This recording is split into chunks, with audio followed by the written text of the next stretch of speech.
Hola a todos. Bueno, pues nada, lo que motiva el podcast de hoy es que estuve comiendo con unos amigos latinoamericanos precisamente. Uno era peruano y los otros eran mexicanos. Y estuvimos hablando de la casi inevitable o del casi inevitable tema, sobre todo cuando estás gente que tiene ciertos estudios y que digamos que académicamente pues tienen un cierto nivel. Normalmente es casi seguro que acabas hablando de la herencia española en Latinoamérica, el famoso tema. El tema, digamos, que siempre planea por encima de nuestras cabezas cuando hablamos del tema americano, ¿no?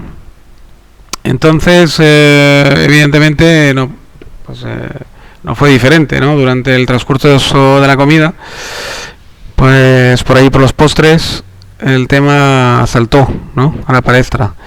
Y como los mexicanos son un poco los que llevaron un poco la voz cantante en ese momento, pues habló mucho del tema de López Obrador, de lo que el famoso presidente mexicano actual planteó, su famosa reivindicación de que la corona española, que ellos me hicieron el matiz de que López Obrador en su discurso, que aquí en España se, digamos, malinterpretó, no sabemos si de forma consciente o inconsciente, el discurso de López Obrador, en el sentido de que pareciese que él pedía el que toda España o todo español pidiera perdón por la conquista americana por parte de España en aquellos tiempos, en aquella época.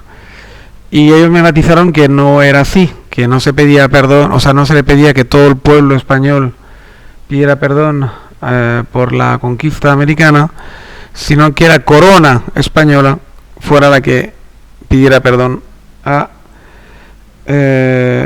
por la conquista, por los estragos o por los males que pudieron producirse durante la conquista española, ¿no?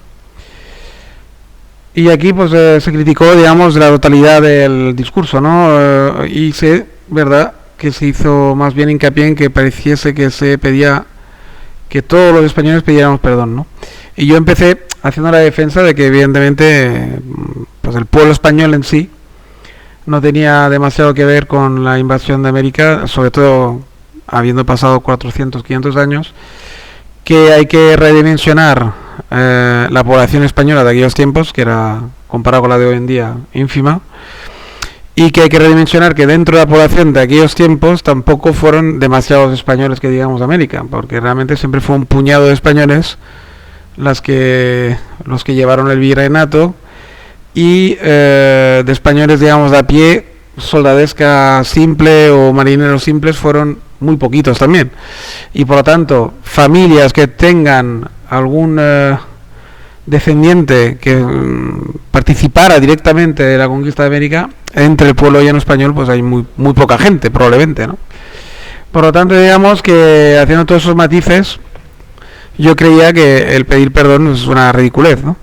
Y ellos pues entonces me rematizaron de que se le pedía perdón, o sea, se le pedía a la corona española, que es así, que tiene una herencia directa, digamos, sin interrupción, o al menos aparente, al menos como entidad o como digamos objeto político, o como objeto, digamos, en sí, no tiene en principio interrupción en el tiempo desde la conquista. Y entonces ellos sí que eran responsables directos de lo que pudiera haber ocurrido de malo durante la conquista, ¿no? Claro, ahí también hay toda una serie de matizaciones que les pedí y tal, porque claro, evidentemente no todo fue malo en la conquista, no todo fue mal, no todo fue culpable de los españoles, y no todo lo que ocurrió fue algo querido, sino que, por ejemplo, el tema de las enfermedades, de diezmar poblaciones locales y tal, fue algo sin querer, evidentemente, ¿no? Fue un acto totalmente desprovisto de maldad y desprovisto de previsión. Lo de también que la conquista, digamos, al final hiciera que una élite española dominara a los indígenas, es algo que, bueno, que ocurrió, no se puede negar, pero que esto ha venido ocurriendo en el mundo entero durante milenios digamos, siempre hay una casta militar o una población más adelantada tecnológicamente que otra población conquistada, y que normalmente la población conquistada pues casi que adoptan con bastante naturalidad pues a los conquistadores, porque si estos vienen con nuevas y mejores técnicas para la supervivencia, pues normalmente es normal que haya una dominación, digamos, del conquistador al conquistado. Lo que no es normal es lo que ocurrió después en América, que es lo que yo creo que los americanos se confunden mucho. Es decir, lo que no es normal es que cuando ya España se retira de forma oficial de toda América, los criollos, los herederos de los virreinatos y todo esto, se hagan, digamos, con la jefatura y empiecen a ejercer el racismo y el apartheid, que ellos son los que realmente ejercen este apartheid y ese racismo de forma descarada a partir, yo diría, del siglo XIX. A partir del siglo XIX-XX es cuando realmente se hace un apartheid muy violento, y hay esa dominación de castas, digamos, de tez blanca, y por lo tanto se supone que de herencia más directa europea, sobre los de tez más morena y por lo tanto de origen mucho más indígena, ¿no? Por otra parte, esto demuestra que no hubo exterminio, ni hubo, digamos, un plan de exterminar a toda la población local, porque es que hay muchísimos indígenas todavía en Latinoamérica, racialmente puros, es decir, que totalmente se les nota el origen total y completamente local, ¿no?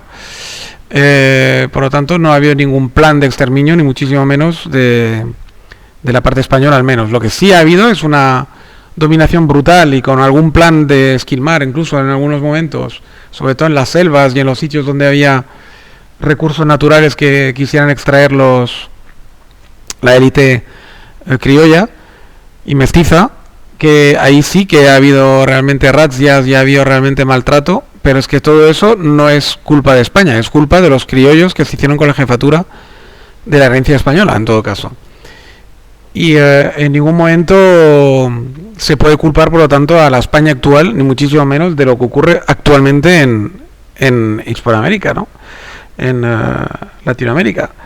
Que actualmente lo que ocurre en Latinoamérica es todo, absolutamente todo, tiene la culpa los latinoamericanos. Es decir, de la forma que están llevando sus países y sus, digamos, asuntos, ¿no? Y ahí eso quedó medianamente claro durante la conversación, y también lo tuvieron que admitir, porque es que es así. No se puede culpar 200 años después, o 300 años incluso en algunos casos, al país conquistador cuando ya no pinta absolutamente nada ahí. Hay un cierto neocolonialismo, probablemente empresarial, de algunas grandes empresas españolas, pero como lo hay en todas partes del mundo, quiero decir, con empresas americanas, con empresas chinas, actualmente, incluso con el tema ruso, ¿no? Por lo tanto, digamos que no hay nada nuevo. O sea, que a mí me digan que Telefónica esté sacando un gran rédito, que Repsol esté sacando un rédito, etcétera, etcétera, es lo normal. Y seguro que las prácticas de esas empresas son muchísimo menos agresivas que las prácticas de una empresa cualquier americana, de Norteamérica me refiero, de los USAs, o de una empresa canadiense de minas, australiana, o cualquier empresa rusa o china que se pueda instalar en Latinoamérica, que seguro que son prácticas, conociendo cómo actúan esos países y la gente de esos países, muchísimo más agresiva y muchísimo más neocoloniales que lo que puede ser cualquier empresa española, que normalmente, aparte que son bastante flojas a nivel mundial en cuanto a capital, en cuanto menos Telefónica, que quizás sea un poquito más potente, todas las demás no tienen peso, ni muchísimo menos como para poder hacer ningún tipo de neocolonialismo sobre ningún país del mundo. Actualmente España es realmente un enano económico, un enano militar y un enano en todos los sentidos. Por lo tanto, de hecho le crecen los enanos en su propio territorio. Por lo tanto, digamos, ¿cómo puedes decir que un país así, tan derrotado y tan pobre, puede ejercer actualmente ningún tipo de dominio, ¿no? Lo que sí es cierto, que lo que sí les dije es que lo que habría que hablar es realmente del futuro, ¿no? Porque ahora se está reconfigurando el mundo. Básicamente con la guerra de Ucrania se ha dado una especie de starter a algo que se venía cociendo desde hace tiempo, que es el intento de quitar del monopolio mundial de digamos, a Estados Unidos como emperador del mundo, ¿no? Y le disputan el trono, pues, y quieren que sea un mundo multipolar en vez de monopolar, ¿no? Pues se quiere quitar el trono a Estados Unidos. Toda esta gente, digamos, todo... Estamos hablando evidentemente, de los rusos y chinos, básicamente. Y probablemente los BRICS, ¿no? Brasil, India, etcétera. Que parece que le están disputando la hegemonía de Estados Unidos de forma muy seria. Y por lo tanto, si consiguen disputarle parte de la hegemonía al menos, habrá una reconfiguración mundial bastante brutal. Y en esa reconfiguración sí que podría salir algún papel o bien de toda la Unión Europea con Latinoamérica, con evidentemente España a la cabeza del proyecto en el sentido estricto por el tema del idioma, más que nada. Y sí que se podría reconfigurar al menos algún tipo de relación preferente o algún tipo de colaboración para un futuro mundial, digamos, reconfigurado. Y si ellos quisieran y algunos países se quisieran adherir, o todos, o lo que fuera, pues estaría bien reconfigurar algún tipo de relación europea-América Latina o española exclusivamente América Latina en todos los ámbitos, ¿no? Algún tipo de colaboración realmente fuerte, algún tipo de asociación, no sé, tipo Unión Europea pero transatlántica o lo que fuera, con América Latina en exclusiva y entre la Unión Europea y Latinoamérica. ¿Por qué no? De todas formas, es un hecho que digamos en la práctica relación especial hay, es decir, muchísimos latinoamericanos actuales provienen de una emigración reciente, además del siglo XX, incluso XXI, pero sobre todo el siglo XX y XIX, de europeos.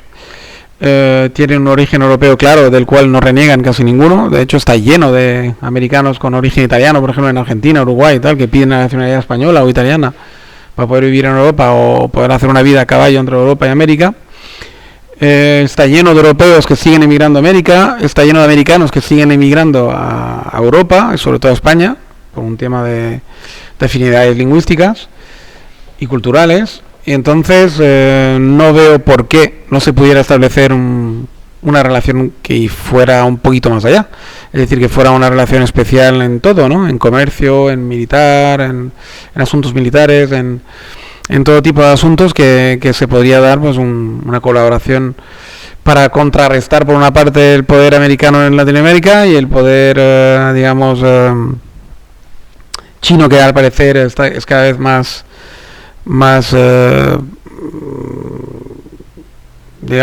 importante, y el poder ruso en alguna forma o de otra, que seguro que asociado con los chinos están entrando, digamos, un poquito en el ajo, ¿no? Que de hecho no es nuevo. La URSS ya tuvo una relación con Latinoamérica muy especial, ¿no? En muchos aspectos, ¿no? Por lo tanto, bueno, pensemos en Cuba, pensemos en muchos otros, ¿no? Asuntos. Entonces, digamos que ¿por qué no? ¿Por qué no establecer una relación especial, ¿no? Sería algo bastante interesante, yo creo, para ambas partes. A los latinoamericanos, yo creo que en su mayor parte, digamos, sí que hay algunos que están muy americanizados. De hecho, México tiene un problema con esto, porque es casi un estado más de Estados Unidos, sobre todo el norte de México. Y el Caribe está muy americanizado también en muchos aspectos, y Centroamérica bastante, pero sí que es verdad que el cono sur está bastante preservado de lo que es un dominio americano de Estados Unidos, me refiero siempre, ¿no? Y Canadá en menor medida. Está bastante preservado, no hay un dominio claro, sí, que evidentemente que hay un dominio cultural como en todas partes del mundo, ¿no? Coca-Cola, películas, etc., pero no hay un dominio que se podría decir, o al menos yo lo desconozco, un dominio realmente claramente americano en el cono sur, ¿no? Donde destiña realmente, pues no sé, ¿no? Que estén tan americanizados como para querer casi ser otra estrellita más de la bandera de Norteamérica, ¿no? De los United States. Por lo tanto, eso demuestra que hay una cierta ganas de independencia y quizás la entidad europea les pegue mucho más, de hecho, porque es que realmente al final está lleno de europeos, ¿no? Igual que Estados Unidos, en el fondo también es una pequeña Europa. De hecho, es que toda América es una especie de segunda Europa, en realidad, en muchos aspectos. Si vamos realmente al estricto origen de esta América actual, dejando aparte el problema indígena, que evidentemente es un problema que está ahí, es la identidad americana, yo creo que no, o sea, europea no se puede negar, ¿no? De ninguna manera, ¿no? Por lo tanto, estaría bien reinventar una especie de relación de igual a igual, evidentemente, con Latinoamérica. Nada, lo voy a dejar aquí. Creo que este pequeño podcast pues ha tocado su fin. Espero que os dé materia a reflexionar, como siempre, que es un poco lo que siempre pretendo. Y nada, os emplazo a un nuevo podcast dentro de unos días. Agradecer a los nuevos suscriptores, que ha habido un puñadito más en los últimos tiempos. Animar a los que todavía no habéis dado el paso a hacerlo. Y nada, un saludo a todos y nos vemos en breve. Cuidado mucho. Un saludo y hasta la próxima. Chao, chao.